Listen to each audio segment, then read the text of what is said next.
Nothing is ever gonna be the same. Hello and welcome to my first podcast. I'm your host, Max Röck, and I'm here today with Stephanie. She has been here maybe twice before? Not 100% sure. Maybe you want to say a few things about yourself? Yeah, I think I was twice in the podcast episode now. I'm not sure. But I guess you will remember our announcement about 2020 when we are going to be young new parents.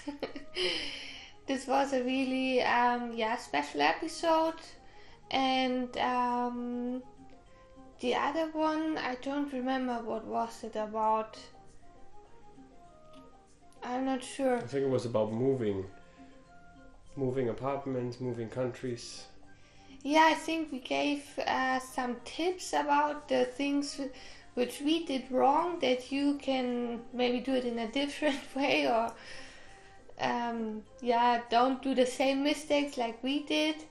And I think this is now the third one. Yeah, we will continue this, I promise you, because it makes a lot of fun. And let's see, next year maybe we have a third one into our podcast.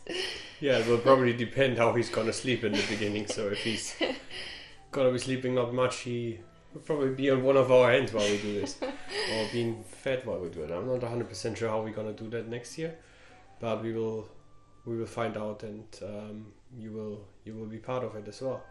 So today is Boxing Day, so the second Christmas holiday when we record it, and the episode's gonna come out on the 28th of December, so very short to the new year.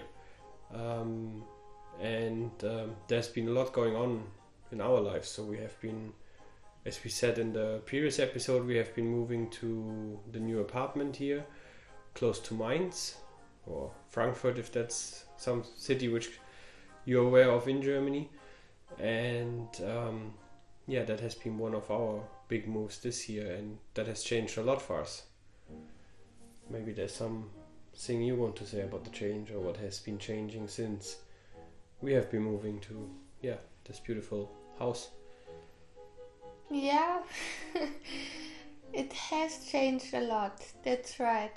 But it's more because, as we talked in this one episode about the moving stuff, we were looking for things which we never were looking before we ever moved.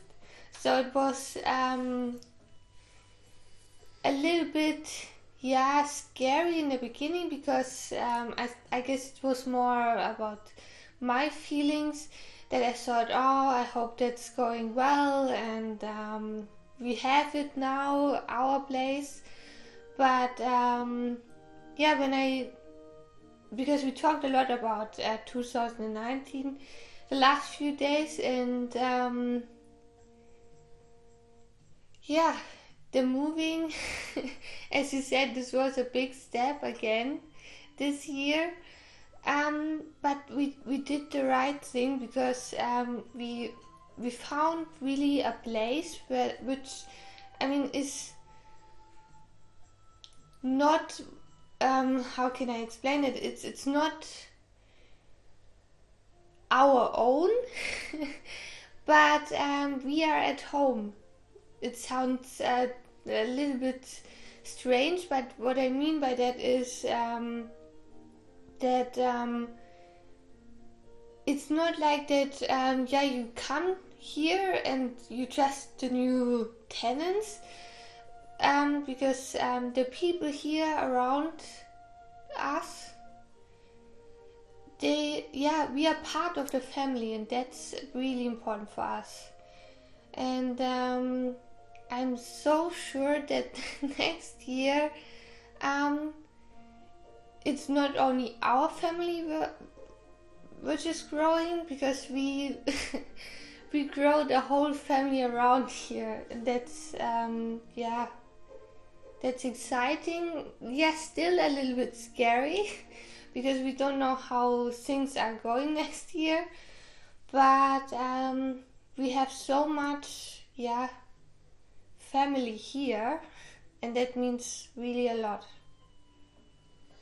Yeah, so to probably if we go back to like Dublin or so, when we found our apartment together, where we lived in probably 3.5 years or almost 4 years in Dublin, it was the same when we viewed the first. I'm not sure if we have said that before, but we viewed the first apartment in the same building, and we viewed a lot of apartments that day, and they were all like moldy, very very wet inside, and not very nice to live in from the standards we are used to, or we were used to, and we are still used to, and which we were expecting to move in together.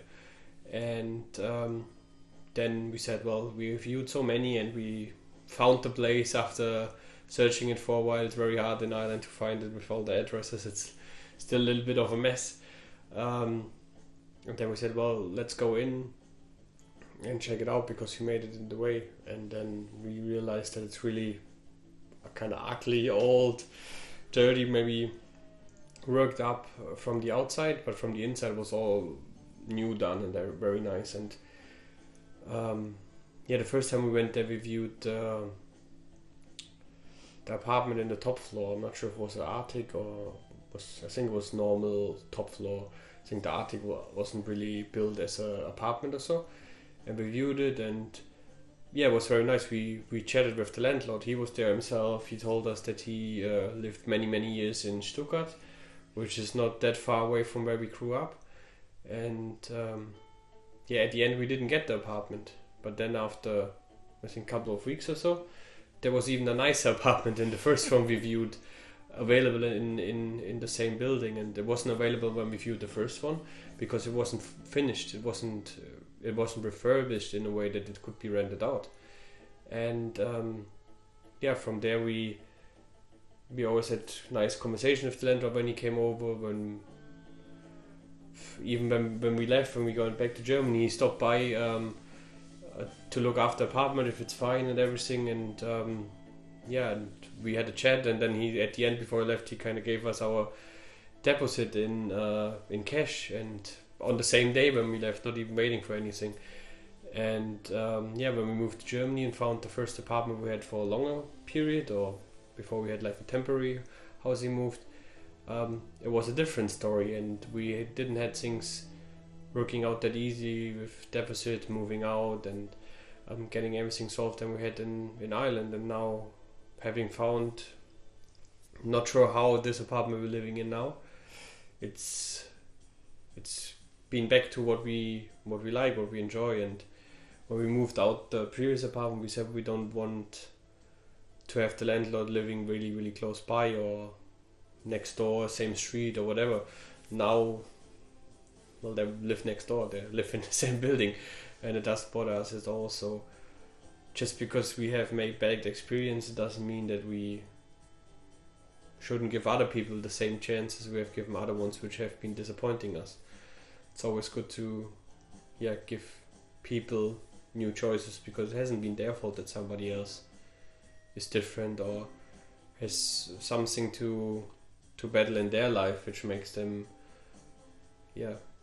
not taking the best choices. And when we moved in here, as Stephanie said earlier, they showed us all the small, so it's a wine village, so everyone, I think it's like 25 or 30 different families who live just from making wine. So if you ever want a really nice wine, just text any of us, we're gonna ship you some over. So it's 25 to 30, I'm not 100% about the number, or 32 or something like that.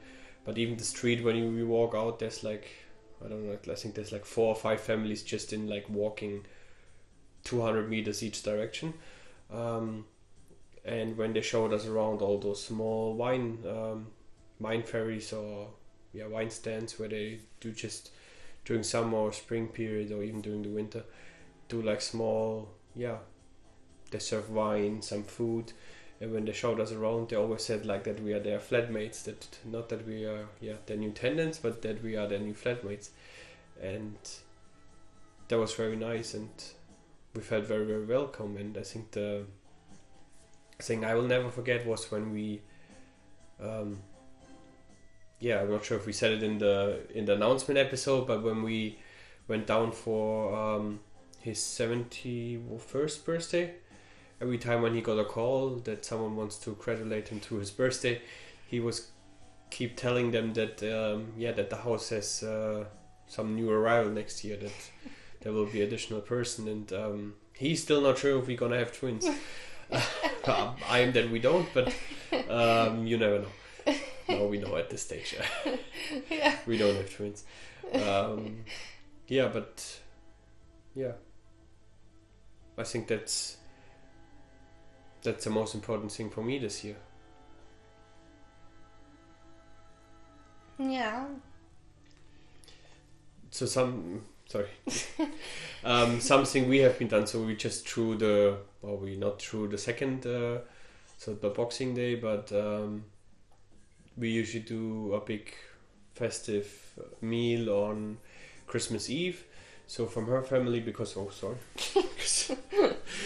her grandma used to do it, we do like a big goose. So it's usually way too big that we can eat it. So we usually eat all three. So we eat Christmas Eve, first Christmas Day, Stephen's Day, and Boxing Day. And this year we changed up things a little bit. So for us it was a tradition to do this because we have done it, I'm not sure, probably the 5th year now. Yeah. And then so we asked our landlady who lives with us here in the building, as we said, and she's she has, I think she has, what did she say, like 15 different people she has trained in doing all like the houseworks and cooking and stuff like that, because they have like a I think they used to have a pig farm, or before they started doing wine they had like all those different farming activities. I'm not sure what else it was that did. I remember pigs at some stage was they sold before they start doing wine. I'm not sure if they were some cows. No? Yeah, I'm not sure either. Anyway, doesn't matter, but Stephanie asked her if she can give us some tips with doing the goose and stuff like that. So when was it? I think 2 days ago on Christmas Eve we went down. We just wanted to ask her. We sat there, and then it ended up that we had like lunch with the whole family down there. And I went back up because she couldn't smell the goose. So she could smell the goose when it was finished, but unprepared raw, she couldn't really smell it. She felt sick, and I went up and done all the things. Like I have removed the inside of the goose already because our cat got them. And then I had, what was it? I think I had like some sea salt or so, not the fine one, like the bigger pieces of sea salt mixed with some, I have no idea what the word is in English, to be honest. It's a spice, especially for like very greasy dishes. It is. It's like by feet. It makes no sense in English if I translate it word by word. Anyway, and I done the seasoning on the goose, put it in for like, I don't know, an hour or so, I think. Yeah, and then she came up to us and done like the filling of the goose. So we prepared some breadcrumbs. What was else? Onions and apples. And then she showed us, and then she said, "Oh, we have to. There's like a big, what was it? Like fat piece on like I think it's the head part or so, where the head used to be on the goose." Which I hope you're not vegans, because that might be a bit disgusting for you. But anyway, it's part of the story. We removed that, and she also sliced like top of the goose, and showed us all those things. And we're like, oh, we usually put in like, do we usually put in onions and potatoes or apples? Didn't really fry them before, but she said there's different things happening when you fry the onions, so they're much more tasty. We put it all together, filled it, and then put it back into the oven.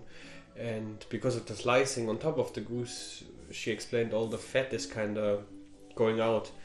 It was delicious. It was pretty much the best goose we had so far. Yeah. And just because we ask for help, we ask someone who's more experienced and more, has done that probably like 100 more times than we have done. And that's also something about Christmas. You can always ask, and I think that's something you can do all year round, to ask someone, and they're happy to help. That's what they do, what they enjoy to do, and they always like to help. So if there's something you don't know how to do it, or you have done it multiple times but it never worked out in a way you're happy with it, just ask someone who has done it more often, or who you have seen cooking, and they're happy to help. And if they're not, they're 100% telling you if they have no time. And we could ask them on Christmas, and it's probably the busiest time of the year, and she still came up and helped us, and that was probably the greatest thing this year. Yeah, that's true. And I mean, we bought some little kind of presents for the whole family, so nothing big. And there's one thing I want to give you for Christmas, because I mean, as a child, you have all these huge presents, and you get then you want to get more. But what I was learning is that it's more about about the words, I would say, because I love to write. I mean, I hope you guys are reading my blog. And so we were thinking about all the people, and then we found some small stuff like for the keys. How do you call it? Like key rings you can put on your keys. And they were really. This was something which was really nice. And then we bought some chocolate and something which was important for us. We bought something which comes from Dublin, which is still our second home, and it always will be our second home. And then we prepared the small boxes, not big like this. And I was writing some words, just that we are really grateful for them. That we never knew how it is to go to a new place and be part of a family when we are not even their own blood. And and so I mean, some presents, they, how do I say this now? I mean, presents are not important, but for me it's like I try to listen not the last few weeks, close to Christmas, to the people. I mean, I listen always. And then when it comes to Christmas, then I have a few ideas what can I do for a present. And this year it was that normally I bought really big things. I remember one Christmas you got a watch, which was big for me at this stage, and I would do it every time again. But what I mean is, this year it was more important that it comes really from the heart, and that it is because I love to sit around the tree and then look into their faces and see how happy they are, and not only to unpack open the presents. It's more about the words what I say to them. And this was this year something really emotional, I would say, because I mean I don't know if we have some cat lovers looking the video, but I'm used to buy presents for my cat, for our cat, Honey, and pack them. And it's really nice to see. I mean, she can't open it. She tried it this year, but she was really. I felt that she was happy that she got some new toys, and yeah. So I mean, when you do something for Christmas, or when you do something close to the end of the year, don't only do it because it's the end of the year. Do it the whole year and do it right. So listen to the people, be there, and see what's the right, not only for you, but for everyone. And I mean, with that I mean a relationship, a friendship. It's always important that you should work on it, and not only when it's Christmas or that's what you said already about presents. It's not about how big those presents are or how much they cost. The value is much more important to them, and the value is not some money or some price that you put on them. And maybe we haven't watched the movie this year at this stage, but we might will do after I'm saying that. If you have seen Home Alone 2, where Kevin is lost in New York, and you probably all remember that woman with all the pigeons who he's very scared about, and he runs away from. But on Christmas in the morning, when all his family receives the presents, he remembers the I'm not sure what the man's name is from that big store, present store. He remembers the two pigeons, which are a symbol for friendship, and he puts them up from the tree and runs down into the Central Park and gives them to that pigeon woman he was scared before. And I think that symbols what value a present should have. Yeah. So I think that's everything we want to say from today. So there's only one thing we have left to say, and that's Merry Christmas. Yes. And a Happy New Year. Thank you very much for listening, and until next time.